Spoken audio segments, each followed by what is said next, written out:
catastrophic event. Another wave of Lavalantulas. Miami has been evacuated. Can you tell me where I might find Colton West? We did it in L.A. We'll do it here. We're going in. These aren't like the ones in L.A. They're bigger. They're hotter. They're nastier. They're too lava. Too Lantula. It's a new breed.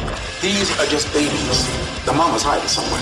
That's no Mama Lantula. That's a freaking gargantulantula. Mama tarantula? Gargantulantula. More melantula. No, with a G-A-R. Gargantula. It's very, very bad. It's very bad. Steve Guttenberg. Let's extinguish the bitch. To Mama to Lantula. Premieres August 6th on Syfy. I'm thrilled to be promoting To Lavalantual, which comes out this Saturday, August 6th, probably about 8 o'clock on the syfy-channel. And we just had such a great time on the first Lavalantual, and we're thrilled to be doing a sequel, and the movie's a lot of fun. You know, movies are a great distraction from the real world, and when they work, they do take you to a different planet. So I'm just thrilled about it. Working again with some of your folks from Police Academy, and I know you did in the first Lavalantula, how was that kind of getting together back with them? There's nothing like working with old friends because you have a rhythm, and most importantly, you have a trust. They're really funny and far more talented than I am, so I got really lucky.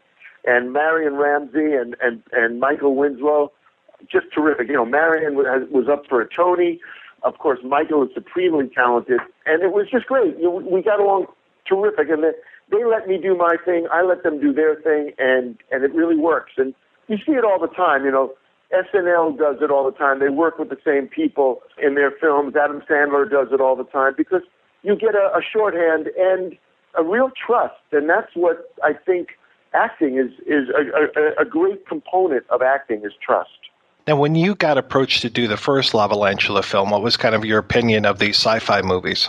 Well, I was actually approached years ago to do Sharknado, and I brilliantly turned it down because I thought it wasn't going to work. Well, I was sure right about that one, wasn't I? When the same company came back to me and said, "Hey, we'd like to talk to you," I said, "Come on in. What can I get you to drink?" They said, "You know, it's a movie about lava-spewing spiders, and you saved the day." And I said, "When do we start?" And that was basically it. Now, there are, of course, tons of special effects in here, and I'm trying to think, obviously, you've worked with special effects for a long time, what with Cocoon and everything. What is it like now working with kind of a very special effects-heavy film? Well, it's a lot of fun because acting is about your imagination. And when you're dealing with, everybody knows the term blue screen, and when you're dealing with blue screen, you get the chance to imagine whatever you want. You get the opportunity to really use your acting chops. It takes a very special part of your craft. So I love it, you know, and it actually gives the movie audience a lot more bang for their buck because in an example of a monster movie, you can get a much more ferocious monster. In a crowd scene, you can fill a stadium with 50,000 people, and 49,900 of them are CGI, or computer generated. So it's a terrific tool that movie makers have, and I love acting with it. It's a lot of fun, and that's what acting should be. It should be a lot of fun. What was the response for the first Lavalantula? The response was terrific. We were new kid on the block. We came out and just rocked it. It was it's good natured. It's very important if you have a monster sci-fi fantasy film to be good-natured. The audience and human beings as a whole respond to good nature. So whether it's Ghostbusters, whether it's Police Academy, whether it's Short Circuit, whether it's Star Wars, whether it's Alien, it's really in where the lead, the people you're following are trying to do the right thing. And the first Lavalantula was all about that, people trying to do the right thing. Obviously, it's a fantasy, but once you make that leap of faith, then that fantasy becomes your reality in that dark room. And Frank Capra said, you've got a great responsibility to the audience for 2 hours in a dark room. You have to really put yourself in a place of integrity and principle.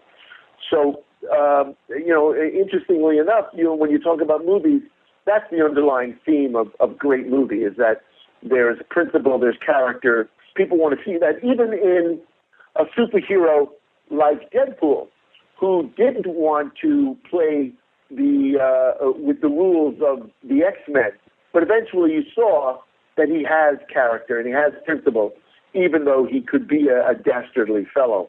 That's what people want to see in films. So we were lucky enough to have some of that in our film.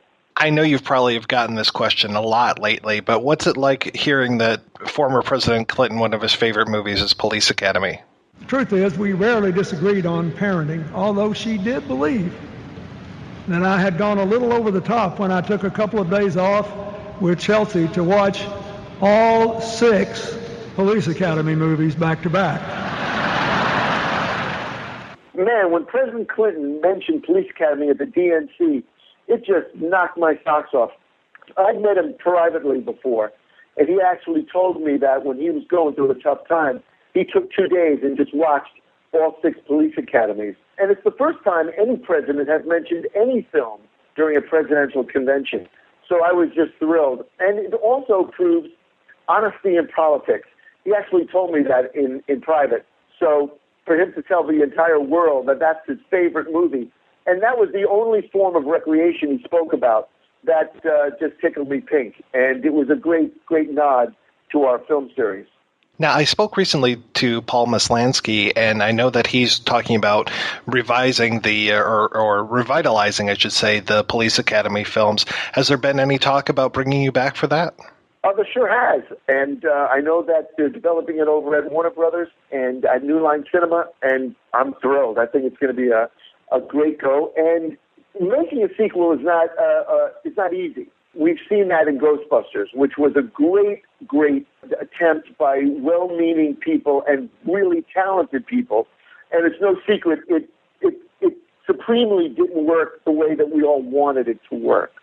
So when you take something that's beloved, universally beloved, and protected and coveted by the audience, you've got to do it right. So hopefully they will write a great script. They'll ask me to be in it, and hopefully we'll get it right. Because it's a delicate, I think, for the audience, as we saw in Star Wars, they take it very seriously, and they really have ownership of that series. So I'm hoping that Police Academy works the same way. Now, I know you've done a lot of producing over the years, and you've got another one, it looks like, in the hopper, The Pride of San Quentin. How is that project going? It's terrific. The Pride of San Quentin is about Clinton S. Duffy, who was the warden of San Quentin when it literally changed the tracks of the penal system from corporal punishment to a new ideology which Clinton created called rehabilitation. And that was 1950. And it was also involved in a myriad of people's lives, one being Blackie Schwam, who created the first baseball team in prison called the San Quentin All-Stars. And it gave inmates the ability to be free men for 9 innings. It's a wonderful story and an important story in American history. So we're looking forward to getting that done. Terrific. I'm really looking forward to seeing To Lantula Saturday night, August 6th at 8 p.m. Eastern over on the Syfy-Channel. It has been a real pleasure talking with you today, and I hope we can do it again. Me too, Mike. I'm looking forward to it. Thank you so much for having me.